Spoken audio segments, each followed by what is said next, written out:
O Atlântico Norte, imenso e gelado, tinha algo escondido entre as ondas. Não era um navio qualquer. Era uma massa de aço movendo-se com rumo fixo e com um objetivo que ninguém conhecia por completo. Para os britânicos não foi difícil notá-lo. Os relatórios chegavam um após o outro. Uma nave enorme havia saído para o mar e não parecia querer passar despercebida.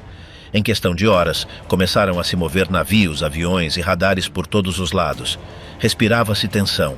Todos sabiam que se essa coisa chegasse ao destino, poderia mudar completamente o rumo da guerra.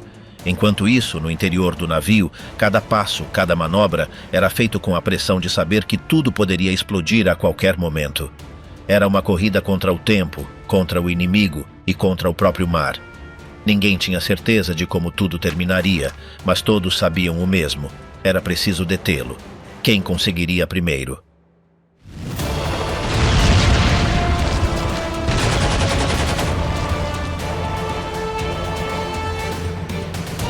A ordem que desencadeou o inferno no Atlântico.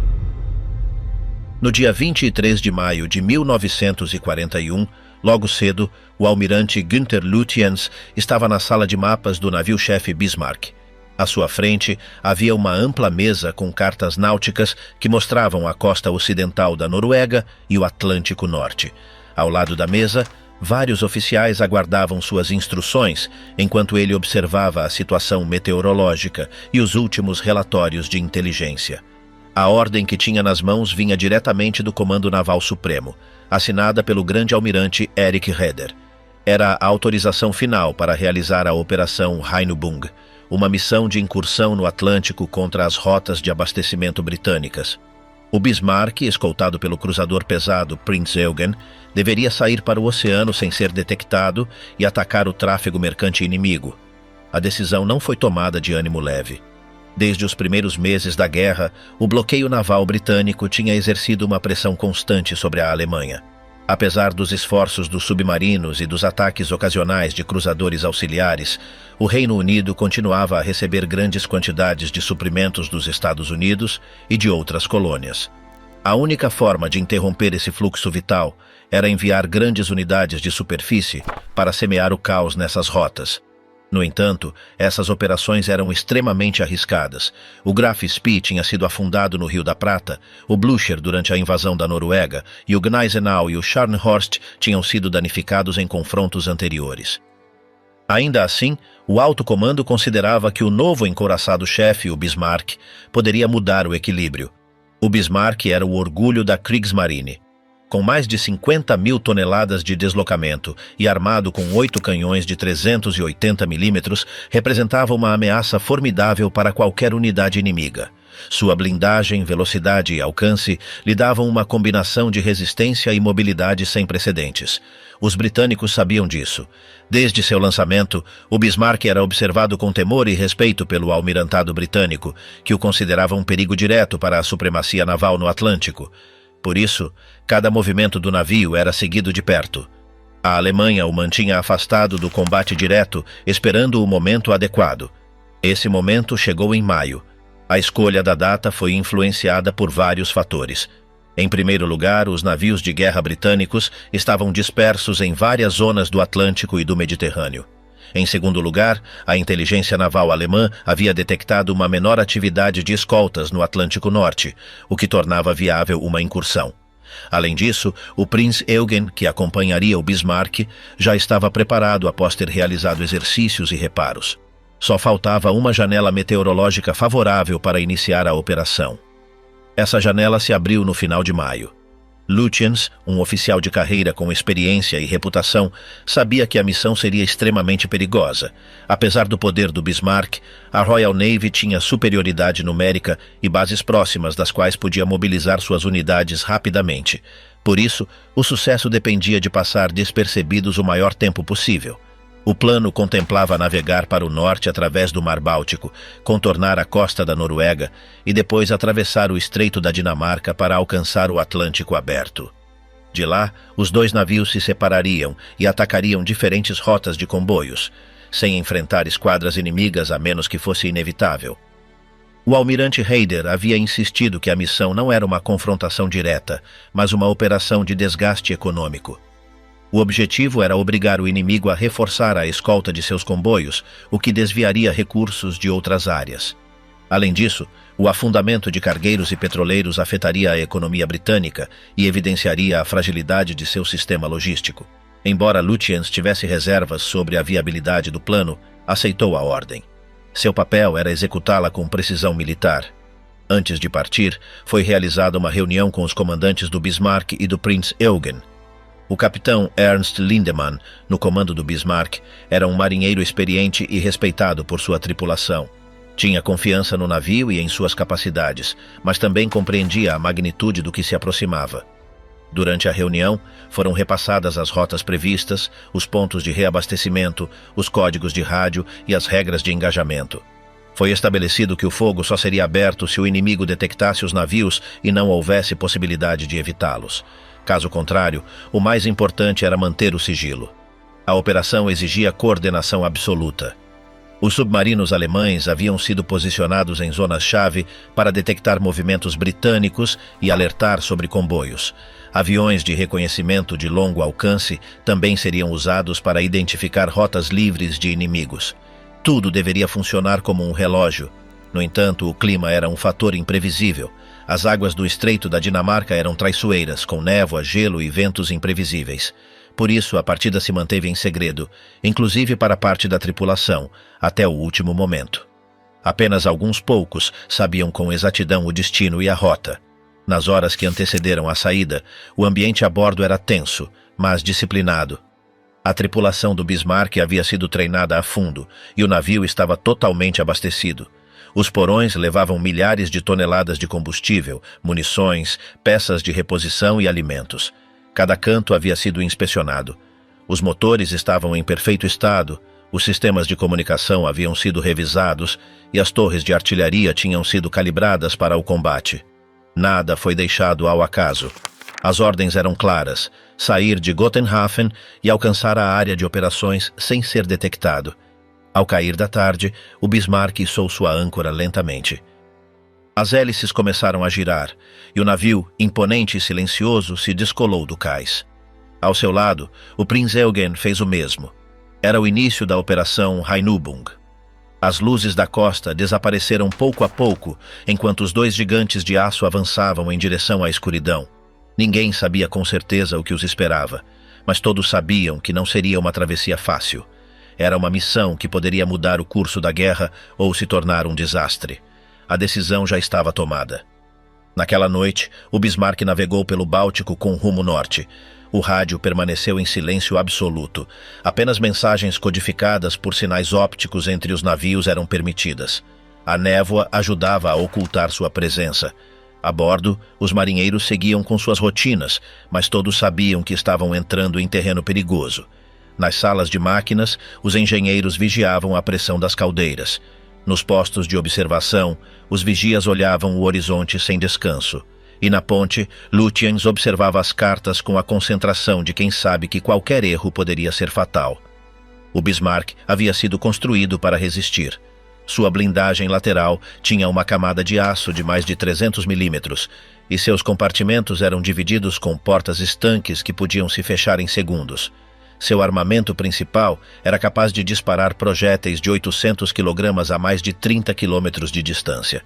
Além disso, tinha uma tripulação de mais de 2.100 homens, treinados para operar em condições extremas.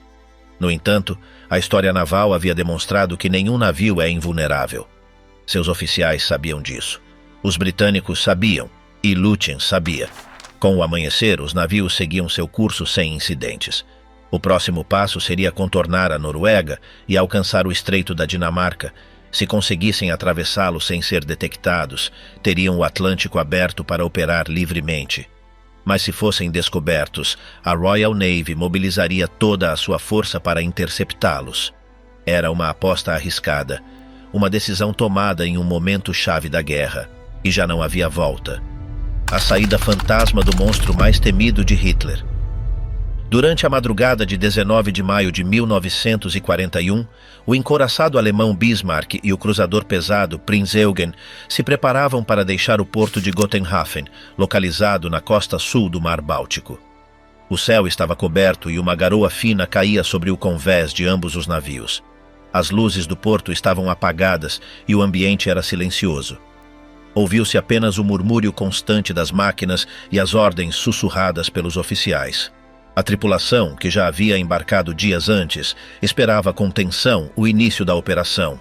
Tudo estava pronto para a partida. O Bismarck ligou seus motores principais pouco antes das 2 da manhã. As enormes hélices começaram a girar lentamente enquanto o navio começava a se mover com suavidade. A bordo, os marinheiros ocupavam seus postos sem trocar muitas palavras. Sabiam que se tratava de uma missão importante, mas os detalhes exatos não eram do conhecimento de todos. O Prinz Eugen, que o acompanharia na travessia, manobrava a pouca distância, sincronizando seus movimentos com os do encouraçado. Ambos os navios levavam escolta de dragaminas durante a primeira parte do trajeto, já que o Báltico continuava sendo uma área com minas flutuantes colocadas pelos britânicos e pela própria Kriegsmarine. O comandante do Bismarck, Ernst Lindemann, e o almirante Günther Lutyens, a cargo da operação, permaneciam na ponte de comando, revisando cada fase do plano. Embora o navio tivesse uma tripulação de mais de 2.000 homens, as decisões-chave eram tomadas por um pequeno grupo de oficiais na sala de comando. A saída estava programada para ser a mais discreta possível. A intenção era evitar qualquer avistamento por parte de observadores inimigos, ou mesmo por parte de navios neutros que pudessem informar os britânicos sobre a atividade no porto. A escuridão e o mau clima ajudavam a ocultar o movimento. Ao sair de Gotenhafen, os navios se dirigiram para o norte, contornando a costa sueca. Este trecho inicial estava dentro das águas controladas pela Alemanha e era considerado seguro. No entanto, havia preocupação com a possibilidade de aviões espiões sobrevoando a área. Para reduzir esse risco, foi escolhida uma rota menos direta, mais próxima do litoral e com apoio de vigilância aérea da Luftwaffe. Durante as primeiras horas do trajeto, o ambiente a bordo era de tensão contida. A tripulação cumpria suas tarefas com eficiência, sem distrações. A ordem de silêncio de rádio era mantida para impedir qualquer interceptação de sinais. A navegação pelo Mar Báltico foi realizada sem incidentes. Depois de passar em frente à costa da Suécia, o grupo entrou no Estreito de Kattegat. Neste ponto, as águas se estreitam e há mais tráfego marítimo, incluindo barcos pesqueiros e cargueiros escandinavos. A vigilância foi redobrada, já que havia risco de serem detectados por embarcações civis que, embora não fossem inimigas, podiam comunicar suas observações. Foi ordenado aos artilheiros que se mantivessem prontos, mas sem disparar a menos que fosse absolutamente necessário. A prioridade era manter a missão encoberta. No dia 21 de maio, o grupo chegou à área de Grimstad-Fjord, ao sul de Bergen, na Noruega. Ali fizeram uma escala técnica que fazia parte do plano. O propósito era abastecer o Prinz Eugen com combustível adicional e permitir uma última revisão técnica. O Bismarck, com maior capacidade de carga, não precisava se reabastecer naquele momento. Durante esta parada, a tripulação teve algumas horas de descanso, mas sem baixar a guarda. Foram distribuídos turnos para descansar e foram realizadas inspeções nos sistemas principais do navio. O clima continuava nublado, o que favorecia a descrição da operação. Em terra, agentes alemães informaram que não havia sido detectada atividade suspeita perto do fiord. No entanto, no dia seguinte, um avião britânico de reconhecimento Lockheed Hudson sobrevoou a área e fotografou os navios. Apesar de o sobrevoo ter sido breve, as imagens obtidas mais tarde alertariam a inteligência britânica de que o Bismarck e o Prinz Eugen estavam ativos e prontos para sair para o Atlântico. Contudo, naquele momento, a operação ainda seguia em frente sem alterações. No dia 22 de maio, os navios abandonaram Grimstad-Fjord ao anoitecer. Esta segunda saída foi feita com ainda mais precauções. A escuridão era total e não foram permitidas luzes no convés. A navegação foi feita a baixa velocidade no início, enquanto se saía do fiord estreito. Os vigias estavam localizados em seus postos com binóculos e visores noturnos. Qualquer objeto que flutuasse, qualquer reflexo de luz, podia significar um perigo. O ambiente era de absoluta concentração. Uma vez em mar aberto, os navios retomaram a velocidade de cruzeiro. O objetivo era chegar ao Atlântico Norte sem serem detectados pelas forças britânicas, especialmente os destroyers e cruzadores que patrulhavam a área. A etapa seguinte era a mais crítica: cruzar o Estreito da Dinamarca entre a Groenlândia e a Islândia.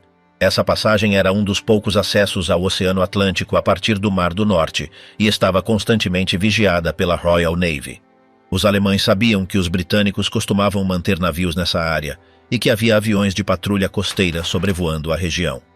Lutyens, ciente do risco, ordenou uma formação fechada e o máximo de silêncio. Os radares não seriam usados ativamente para evitar serem localizados por sinais, só seriam ligados em caso de ameaça direta. Durante a travessia do estreito, o clima piorou. A visibilidade diminuiu drasticamente por causa da névoa baixa e da chuva constante. Apesar das dificuldades, isso representava uma vantagem tática, já que dificultava que os navios fossem avistados do ar ou de outras embarcações. O Bismarck e o Prinz Eugen navegavam em formação paralela, separados por várias centenas de metros, mas com comunicação interna por meio de luzes codificadas. As ondas batiam com força nos cascos, mas ambas as embarcações mantinham o rumo com precisão. A bordo do Bismarck, as medidas de segurança foram reforçadas. Foram estabelecidos turnos rigorosos para descanso, vigilância e manutenção. O pessoal do radar monitorava constantemente o ambiente, embora apenas com os equipamentos passivos. Os operadores de artilharia estavam em alerta, mas não era permitido abrir fogo sem ordem direta. A travessia levou várias horas, nas quais a tripulação permaneceu em seus postos sem descanso. Cada oficial conhecia sua função e se apegava ao plano estabelecido. A coordenação era fundamental. Durante a noite de 23 de maio, o grupo conseguiu completar a passagem pelo estreito sem incidentes confirmados. Nenhum avistamento confirmado por parte do inimigo havia ocorrido. Os oficiais começaram a relaxar levemente, embora sem abandonar a vigilância. A partir desse ponto, eles se encontravam oficialmente no Atlântico Norte. Haviam conseguido atravessar o ponto mais perigoso sem serem interceptados. Era uma conquista operacional significativa. O próximo passo seria realizar o reconhecimento das rotas comerciais britânicas e começar os ataques à frota mercante, conforme as instruções originais da operação. Lutyens, no entanto, sabia que o risco não havia desaparecido. Apesar da travessia bem-sucedida, existia a possibilidade de que a inteligência britânica estivesse rastreando os movimentos. Foi dada a ordem de manter a velocidade de combate e mudar levemente o rumo para despistar qualquer possível perseguição. Também foi estabelecida uma separação maior entre o Bismarck e o Prinz Eugen, como medida para reduzir a probabilidade de que ambos fossem avistados juntos. A coordenação entre os dois navios seguiria por meio de sinais visuais e mensagens criptografadas. O clima no Atlântico continuava instável. Ventos fortes e chuvas intermitentes complicavam a navegação. No entanto, isso também dificultava as operações dos britânicos. A tripulação do Bismarck se mantinha ocupada com tarefas de rotina, ajustes técnicos e treinamento interno. Embora não houvesse sinais concretos de perigo, ninguém baixava a guarda. Os vigias continuavam em seus postos, os operadores de radar revisavam cada sinal e os oficiais mantinham reuniões constantes para analisar a situação. O radar os viu primeiro. Assim começou a perseguição. Na manhã de 23 de maio, pouco antes das 8, o cruzador britânico Suffolk patrulhava na área do Estreito da Dinamarca. Seu radar captou sinais à distância. O oficial de guarda deu aviso imediato à ponte. O capitão Ellis ordenou mudar o rumo em direção à origem do sinal e aumentar a velocidade. O céu estava coberto e havia neblina. Através do radar, eles podiam ver que duas grandes embarcações se aproximavam, mas não estava claro que tipo eram. Às 8 em ponto, o operador de radar informou que os sinais eram estáveis e se deslocavam na mesma direção que o Suffolk. Isso indicava que eram navios grandes movendo-se a velocidade constante.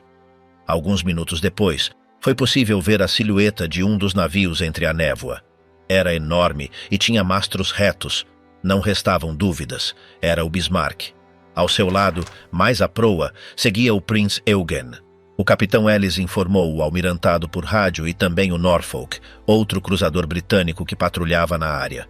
O Norfolk, sob o comando do vice-almirante Wake Walker, estava mais ao sul. Mudou imediatamente seu rumo para interceptar os alemães. Os britânicos sabiam que se deixassem esses navios escaparem, eles chegariam ao Atlântico e poderiam afundar comboios sem serem detectados. O Suffolk se mantinha à distância. Seu radar lhe permitia seguir os alemães sem arriscar ser atingido por seus canhões. O Prinz Eugen estava mais perto do Suffolk do que o Bismarck. Apesar das condições difíceis, o radar funcionava bem. Enquanto isso, o Norfolk acelerou. Às 9 da manhã, o Bismarck e o Prinz Eugen o avistaram primeiro. O Bismarck disparou 2 vezes. O Norfolk respondeu girando e lançando uma cortina de fumaça para se esconder. Não houve impactos. O Norfolk se retirou e, a partir desse momento, se manteve em comunicação constante com o Suffolk, coordenando a vigilância. O almirantado britânico, ao receber a informação da posição do Bismarck, reagiu com rapidez. O Hood e o Prince of Wales, que estavam a oeste da Islândia, receberam ordens de avançar ao encontro dos alemães. Também foi ordenado a outros navios se posicionarem estrategicamente para cortar qualquer rota de escape. O almirante Tovey, no comando da Home Fleet, dirigia essas manobras a partir do King George V. A bordo do Bismarck, a situação também mudou. A tripulação soube que haviam sido detectados. O almirante Lutyens decidiu não alterar o plano original. Sua ideia era continuar para o sudoeste, entrar no Atlântico e atacar comboios. Considerava que os cruzadores inimigos não eram uma ameaça imediata. No entanto, ordenou ao Prinz Eugen que tomasse posição à frente do Bismarck, já que ele acreditava que haviam sido localizados por radar e queria que o cruzador detectasse possíveis ameaças escondidas na neblina.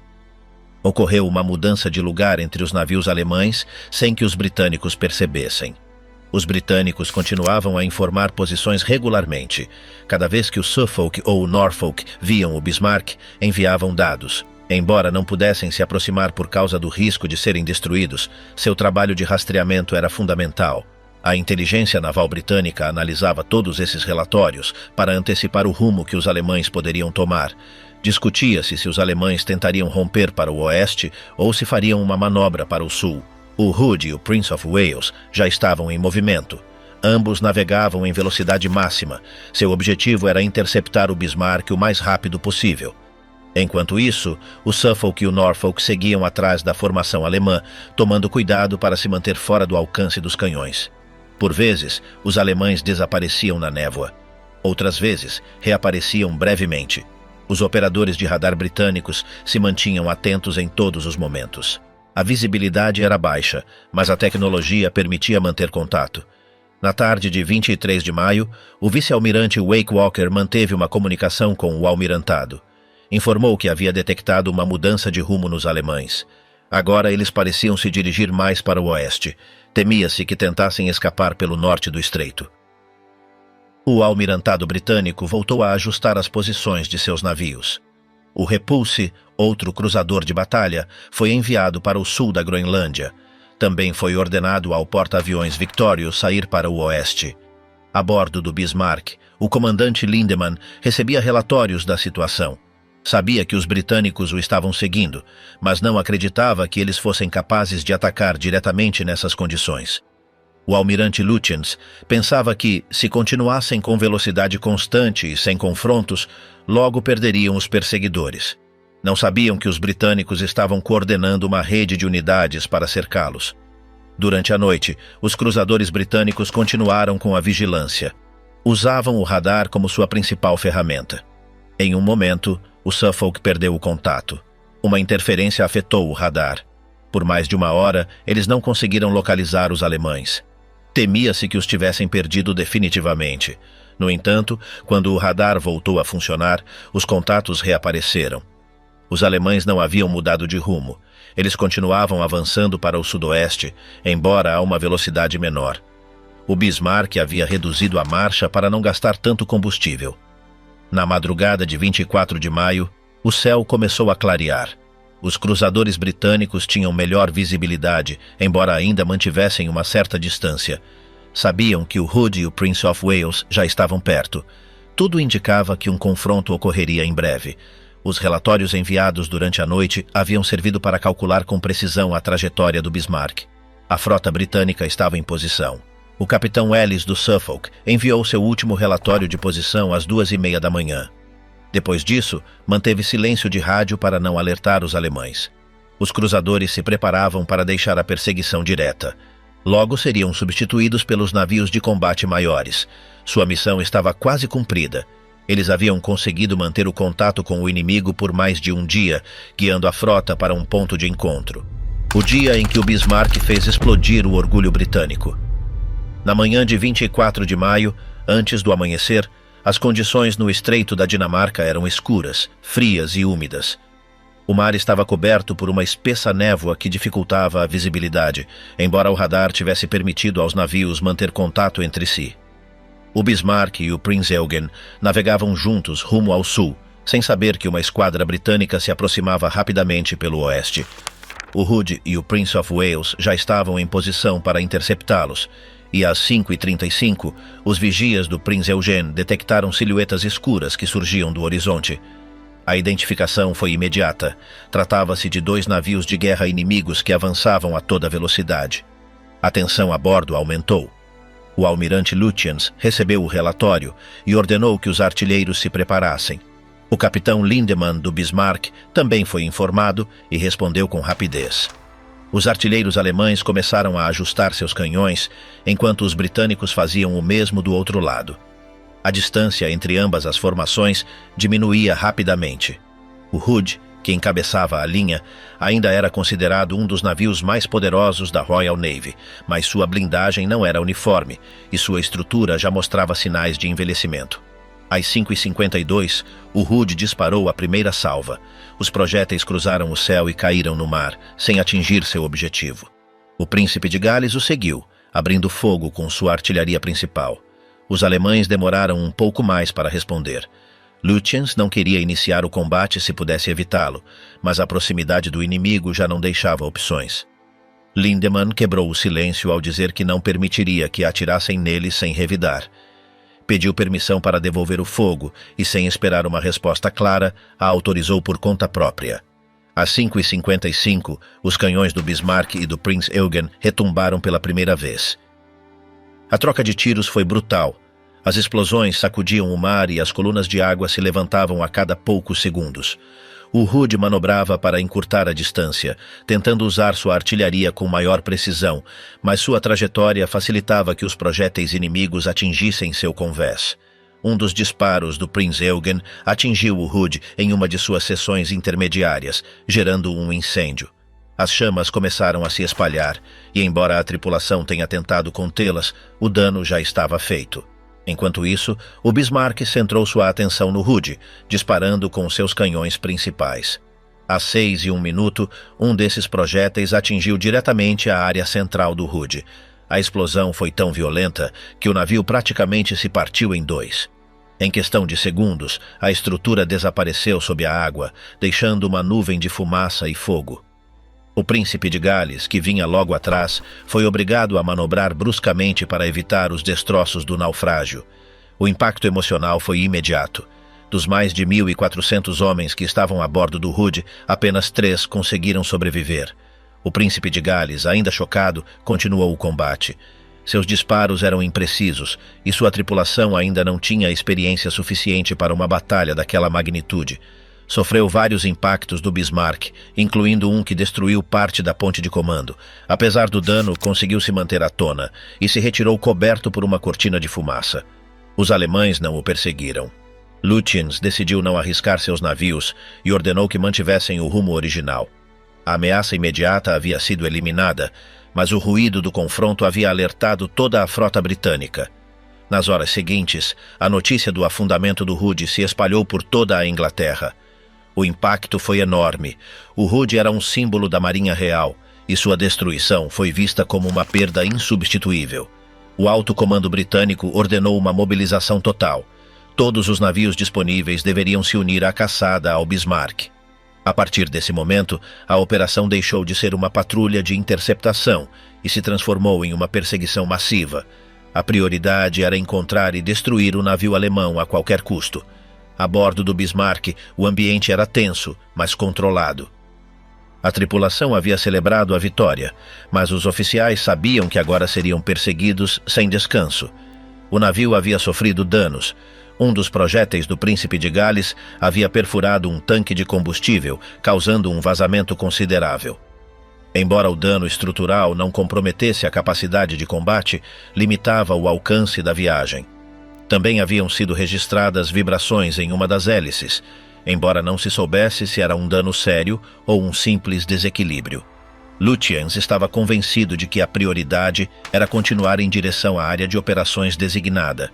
Acreditava que podiam evadir as forças britânicas usando velocidade e manobras evasivas. No entanto, os oficiais técnicos recomendavam considerar um desvio para realizar reparos. O capitão Lindemann sugeriu procurar um porto na costa francesa, onde pudessem receber apoio. As comunicações com Berlim se intensificaram e foram discutidas possíveis rotas de escape. A situação era delicada. Embora tivessem acabado de conquistar uma vitória significativa, o risco de serem presos por uma frota inimiga cada vez mais numerosa era real. Enquanto isso, no comando britânico, as forças eram redistribuídas por todo o Atlântico. Aviões de reconhecimento, cruzadores, destroyers e encouraçados receberam novas ordens. O almirante Tovey reorganizou sua frota e priorizou interceptar o Bismarck antes que ele chegasse a território seguro. A Marinha Britânica não podia se permitir outra derrota. O afundamento do Hood havia colocado em jogo não apenas o prestígio naval, mas também a moral do país inteiro. Durante as horas seguintes, o Bismarck e o Prinz Eugen continuaram navegando. O mar ainda estava coberto por nuvens baixas e visibilidade limitada. O radar se tornou essencial para manter o rumo e detectar qualquer tentativa de interceptação. Apesar do risco, o almirante Lutyens decidiu separar os navios. O Prinz Eugen deveria seguir para o oeste e continuar a missão de atacar comboios.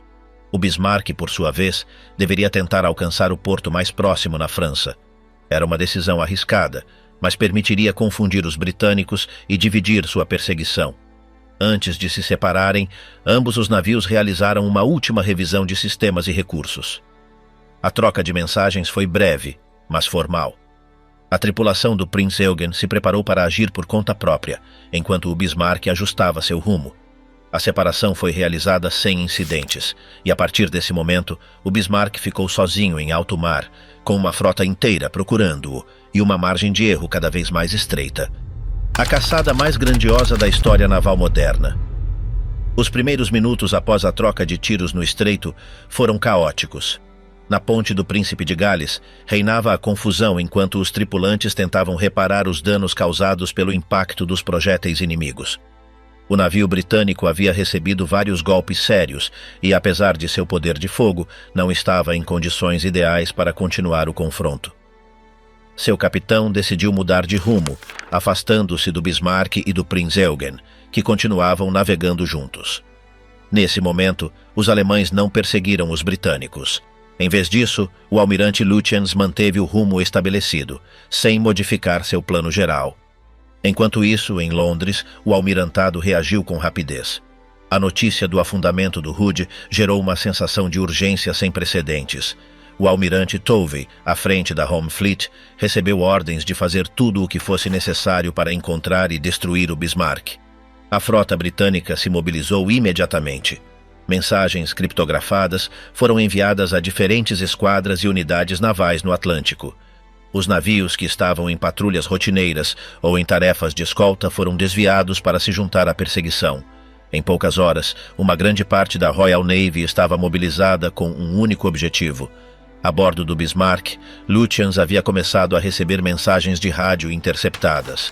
Embora os britânicos tivessem sofrido uma grande perda, sua resposta foi rápida. O almirante alemão entendia que sua situação havia se complicado. O dano recebido no combate, especialmente nos tanques de combustível, limitava seriamente sua autonomia. Ele sabia que não poderia retornar diretamente à Alemanha pela rota original e também não era seguro ir para a Noruega. Ciente das novas circunstâncias, Lutyens comunicou a Berlim sua decisão de mudar o plano.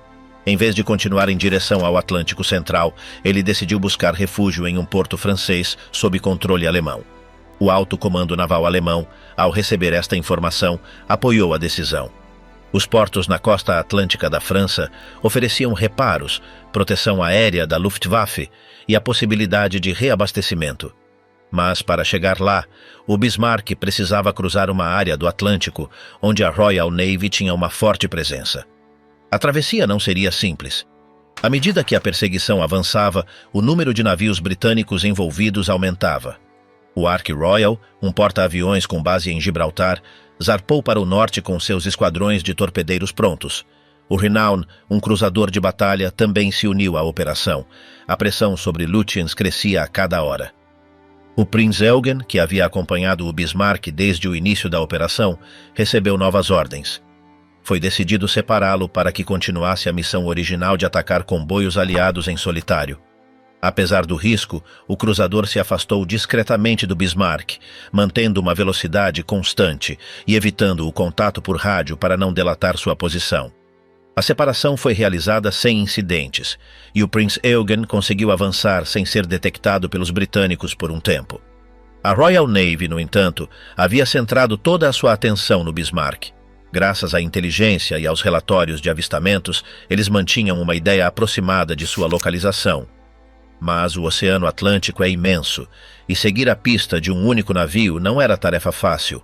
Foram realizados voos de reconhecimento a partir da Islândia, da Terra Nova e de bases britânicas no Reino Unido.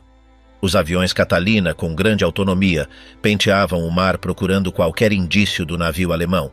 Apesar de todos os esforços, durante várias horas o Bismarck desapareceu do radar e dos relatórios.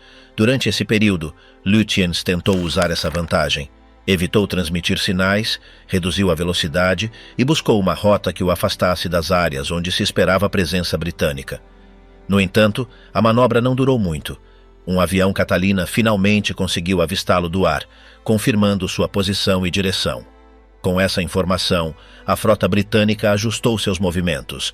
O rei George V e o Rodney, dois encouraçados pesados, receberam novas coordenadas para interceptar o Bismarck.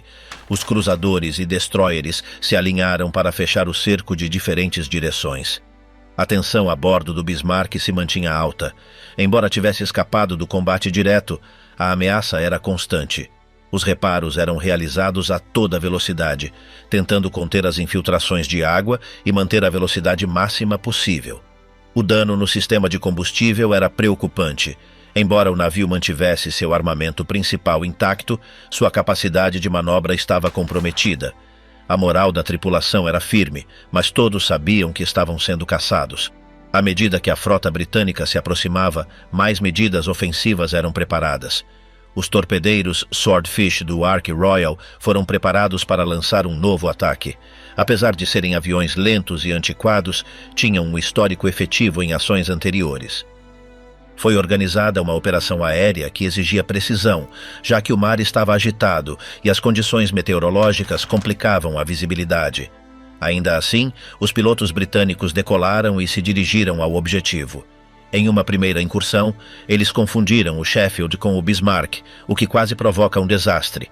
Felizmente, os torpedos não explodiram devido a falhas técnicas. Aprendida a lição, o ataque foi reorganizado. A seguinte onda conseguiu localizar corretamente o Bismarck. Vários torpedos foram lançados.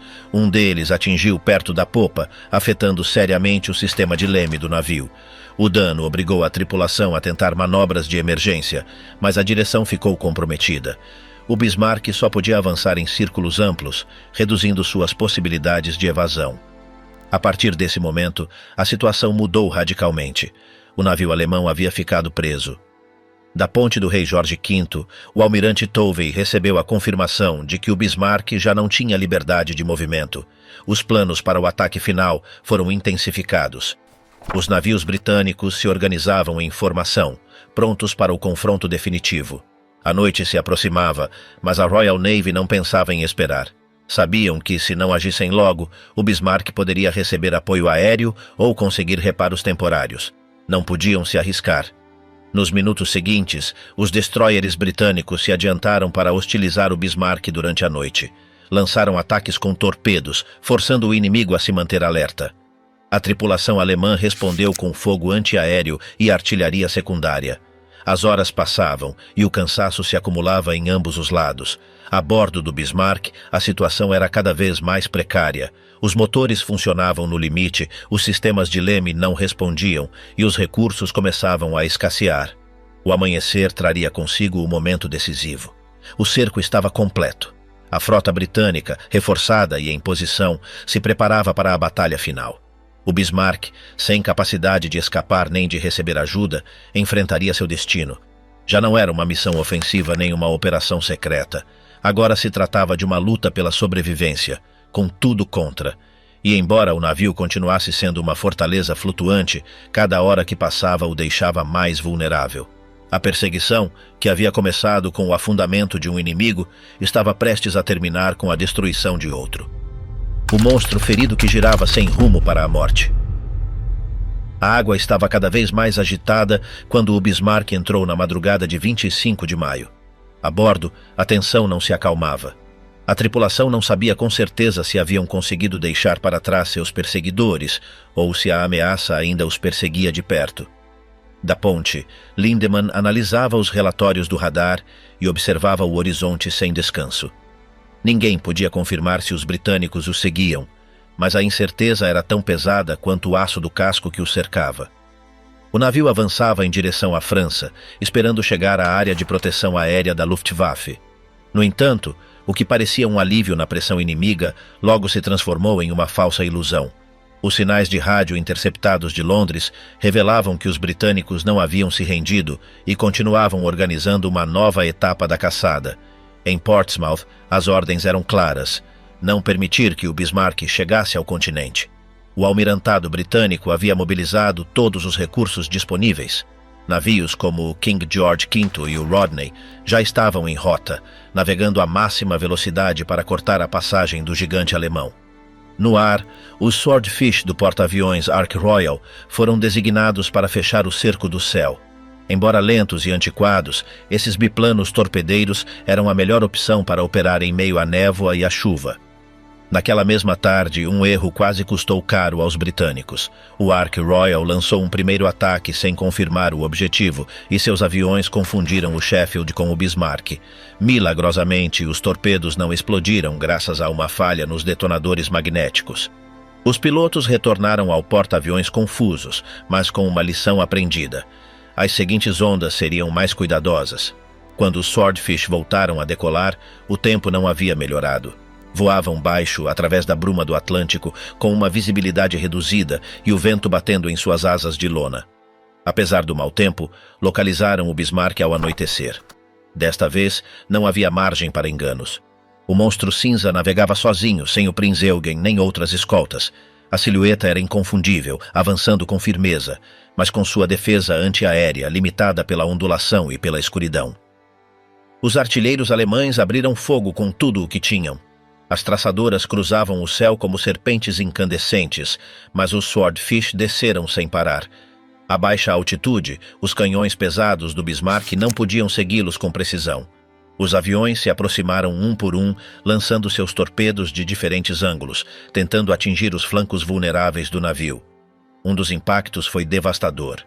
Um torpedo atingiu a popa do Bismarck bem na área do leme. O solavanco foi sentido em toda a estrutura, e em segundos os oficiais souberam que algo estava errado. O leme estava preso. O navio começou a girar para estibordo de forma involuntária. Os engenheiros correram para revisar os compartimentos traseiros. Mas logo ficou claro que o dano era crítico.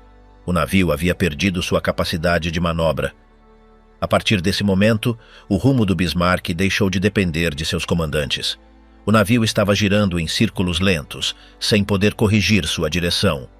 Eles tentaram usar a força dos motores para compensar, regulando a velocidade das hélices de um lado, mas o efeito era limitado.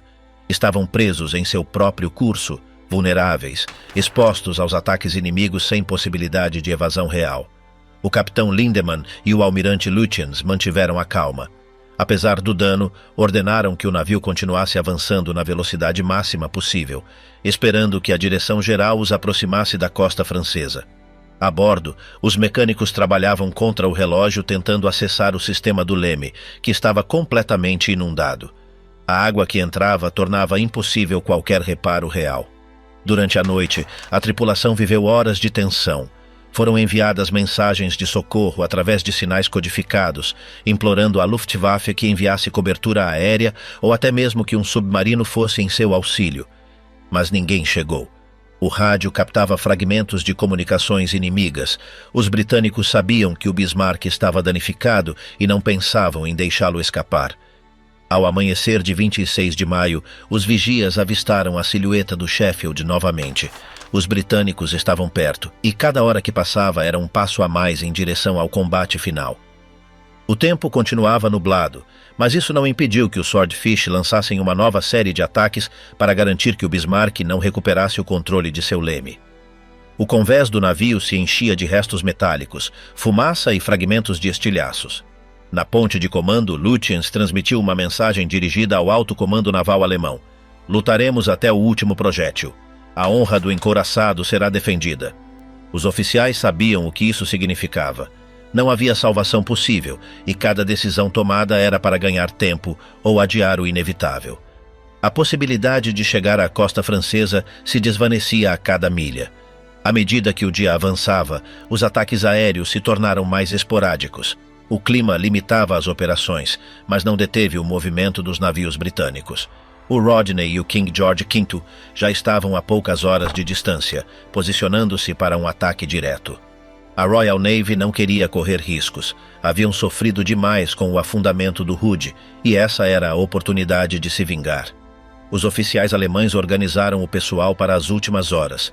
Foram distribuídas armas entre os marinheiros. As estações de combate foram revisadas e os compartimentos que não eram essenciais foram bloqueados.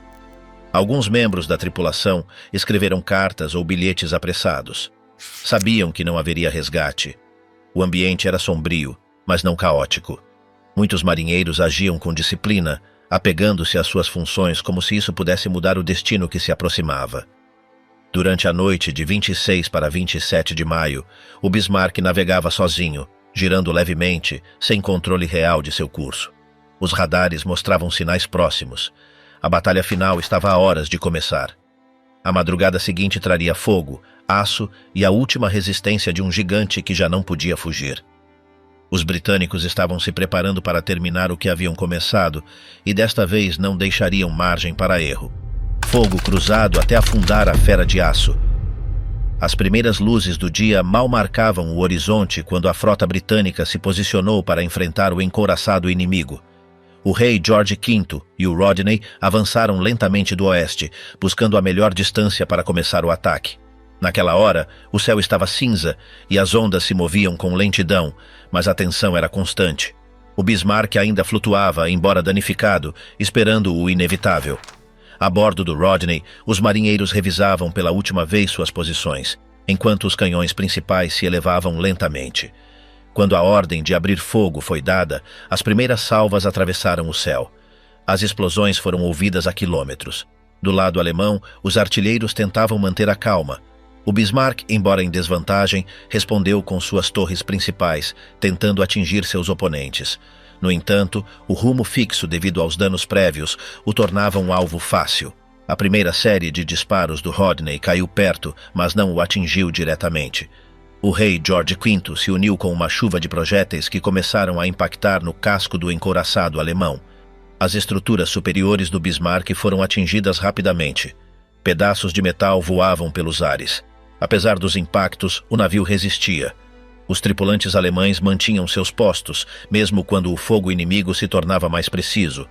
Na ponte de comando do Bismarck, as comunicações se tornavam difíceis. As antenas haviam sido destruídas e as ordens eram dadas aos gritos ou com sinais manuais. A torre de observação foi atingida e vários oficiais morreram. Mesmo assim, a nave continuava a disparar, embora com menos ritmo. As peças secundárias já não respondiam, e uma das torres principais ficou fora de combate. O fogo começou a se espalhar pelos convéses. Da distância, o Norfolk e o Dorsetshire observavam o desenrolar do combate. Seus canhões médios também começaram a disparar. Os projéteis de menor tamanho se somavam à destruição geral. Em meio ao caos, um torpedo lançado do Rodney atingiu o flanco do encouraçado. A explosão abriu uma brecha abaixo da linha de flutuação. A água começou a entrar rapidamente nos compartimentos inferiores. As bombas não funcionavam corretamente e o controle de danos era mínimo. Os tripulantes do Bismarck sabiam que o fim estava próximo. Alguns se refugiavam em áreas mais protegidas, outros se lançavam ao mar, embora as águas estivessem frias e agitadas. O navio começou a inclinar. Os conveses superiores estavam envoltos em fumaça e chamas. Os britânicos continuavam a disparar. O Rodney lançou uma nova salva que impactou diretamente no centro do casco, provocando mais explosões internas. O rei George V mantinha seu ritmo de disparo constante, atingindo a popa e a proa alternadamente. Um dos últimos projéteis do Rodney destruiu o que restava do sistema de leme. A nave alemã já não podia girar nem corrigir o rumo. As torres restantes disparavam sem precisão. Nesse ponto, alguns oficiais alemães propuseram afundar o navio voluntariamente para evitar sua captura. A decisão foi tomada rapidamente. Foi ordenada a colocação de cargas de demolição em pontos-chave do navio. Os técnicos trabalharam com rapidez, enquanto a estrutura desmoronava ao seu redor. A fumaça era tão densa que dos outros navios apenas se viam sombras e flashes. Às 9 da manhã, o encouraçado começou a afundar lentamente pela popa. A água já cobria boa parte do convés traseiro. As hélices emergiram brevemente antes de desaparecer. Enquanto o casco se inclinava mais, as explosões internas continuavam. O Dorsetshire se aproximou e lançou 2 torpedos a mais para acelerar o afundamento. Um deles atingiu o centro do navio, provocando uma grande explosão. À medida que o Bismarck submergia, alguns tripulantes conseguiam nadar para longe do navio, embora muitos fossem arrastados pela sucção do casco. As chamas continuavam a arder na parte da frente, mesmo quando a popa já estava debaixo d'água. Às 10 da manhã, apenas restavam destroços flutuando. Pedaços de madeira, roupas, redes, partes de maquinaria. A superfície do mar estava coberta de escombros. O Dorsetshire e o Maori iniciaram manobras de resgate, baixaram botes e tentaram recolher os sobreviventes que flutuavam no meio do oceano. No entanto, as condições eram difíceis. O mar estava agitado e alguns homens afundavam antes de serem alcançados. No total, foram resgatados menos de 120 marinheiros. Mais de 2.000 não sobreviveram. Alguns morreram por ferimentos, outros pela explosão, muitos por hipotermia. Os britânicos suspenderam os trabalhos quando foi relatada a presença de submarinos alemães na área. A bordo do King George V, o ambiente era solene. Embora tivessem conseguido afundar o encouraçado inimigo, a quantidade de vidas perdidas impactava.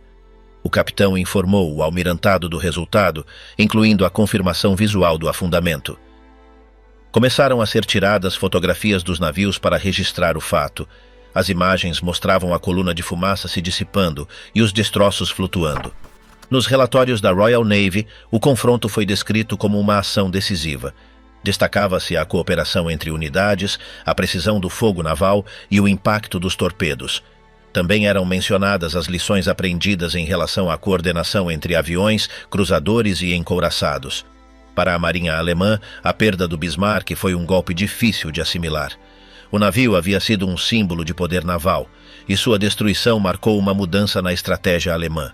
Os sobreviventes foram levados como prisioneiros. Durante o trajeto, alguns compartilharam relatos sobre os últimos momentos a bordo. Falaram do ruído ensurdecedor, do calor intenso, do caos nos corredores e dos companheiros desaparecidos. Vários tinham perdido amigos e familiares. Muitos estavam feridos ou em choque. Apesar do tratamento correto, sabiam que a guerra não terminaria ali. Em terra, a notícia do afundamento se espalhou rapidamente. Em Londres, o resultado foi celebrado como uma vitória importante. Em Berlim, a propaganda tentou minimizar o fato, mas não pôde evitar o impacto entre a população. Foram publicados relatórios parciais, evitando detalhes sobre o número real de mortos. Alguns oficiais alemães começaram a questionar a eficácia de enviar grandes encouraçados sem cobertura aérea ou submarina suficiente. As autoridades britânicas ordenaram que os testemunhos fossem preservados e que o ocorrido fosse registrado em detalhes. Foram iniciadas análises sobre a trajetória do combate, a eficácia dos armamentos utilizados e a coordenação entre as unidades. Também foi reconhecido o papel dos marinheiros que participaram da operação, muitos dos quais seriam condecorados posteriormente. Enquanto isso, no mar, o local do afundamento foi marcado nos mapas como ponto estratégico. Nos dias seguintes, algumas unidades retornaram à área para verificar destroços e recolher mais informações. A bordo dos navios britânicos eram realizadas cerimônias para lembrar os mortos, tanto próprios quanto inimigos. No convés do Rodney, os marinheiros se formaram em silêncio enquanto o capelão lia algumas palavras breves. Assim terminou a última batalha do Bismarck. Um confronto brutal, decisivo e com consequências que ressoariam por muito tempo em ambos os lados. O fim do Bismarck, quando o aço não bastou para sobreviver. Aquele amanhecer no Atlântico deixou flutuando mais do que destroços de aço, corpos inertes e fumaça dispersa. O que realmente ficou na água foi uma mensagem brutal, sem diplomacia. A supremacia naval era uma questão de vida ou morte.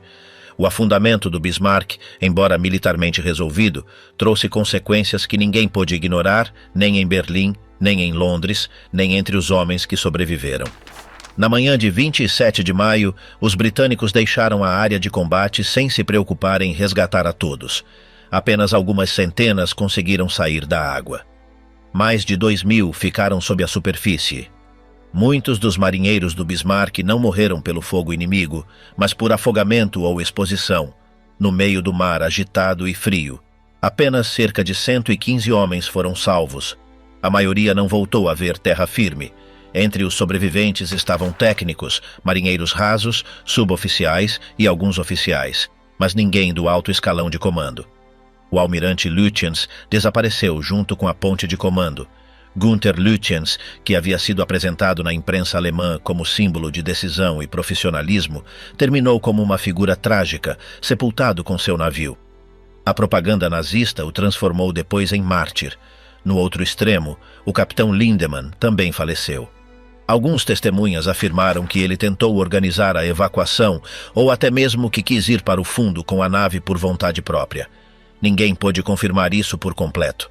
Para a Kriegsmarine, o golpe foi devastador. Ter perdido seu navio-chefe em sua primeira grande missão operacional foi humilhante.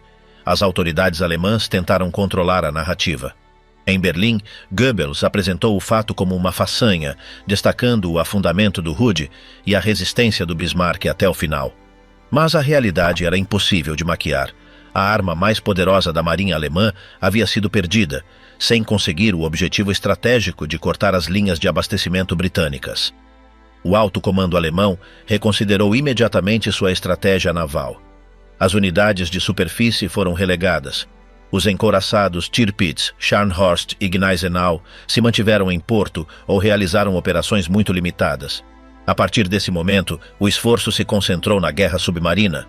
Os U-Boots, muito mais difíceis de detectar e mais eficazes para assediar comboios, passaram a ser o eixo da ofensiva no Atlântico. O desastre do Bismarck confirmou que os grandes navios não podiam operar sem apoio aéreo ou sem cobertura constante. A Royal Navy havia demonstrado isso com contundência. No Reino Unido, a notícia foi recebida como um alívio.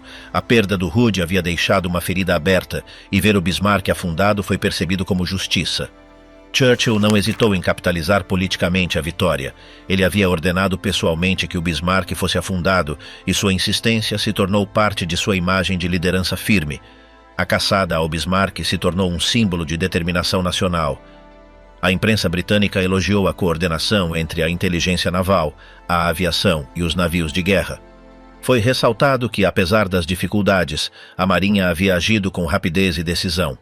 Alguns analistas militares começaram a refletir imediatamente sobre as lições.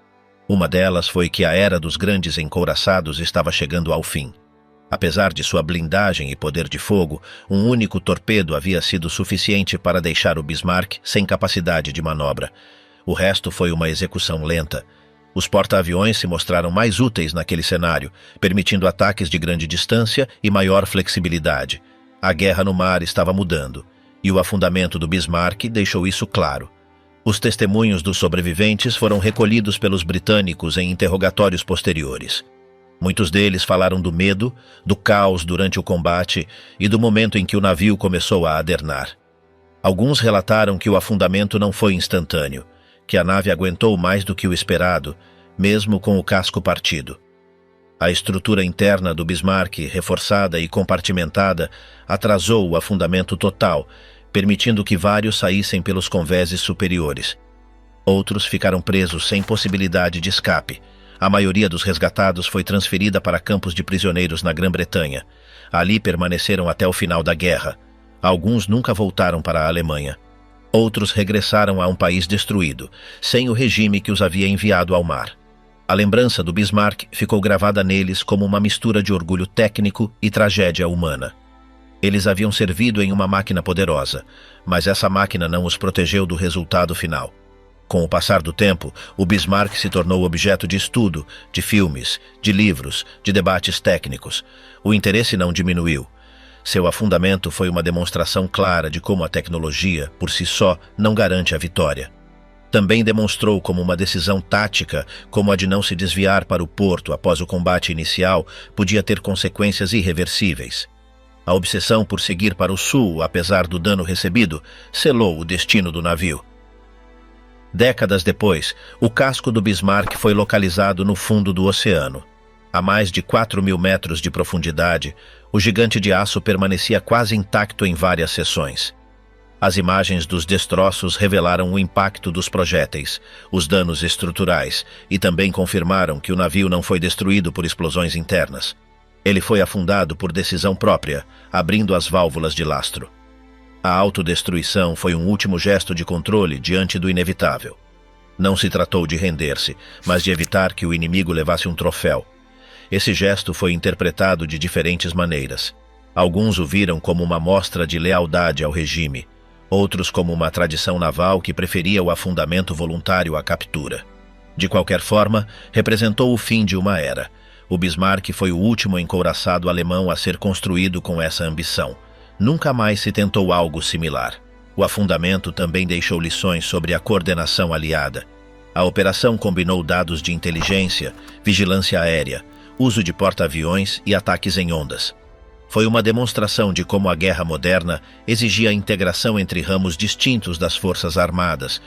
Para os britânicos, significou um impulso em sua confiança naval. Para os alemães, um aviso sobre os limites da superioridade tecnológica sem apoio logístico e aéreo. O Bismarck foi lembrado não apenas como um navio de guerra, mas como um símbolo de decisões estratégicas falhas, de orgulho técnico mal empregado e da brutalidade do conflito no Atlântico. Sua história não é apenas a de uma embarcação, mas a dos homens que a tripularam, a perseguiram e a afundaram. A fera de 50.000 toneladas ficou ali, sob as águas frias, silenciosa, desmantelada por dentro, mas ainda imponente. Sua silhueta metálica no fundo do mar continua sendo um eco do passado. Não há tumba nem monumento que se iguale à sua presença, apenas o oceano guarda sua história inteira.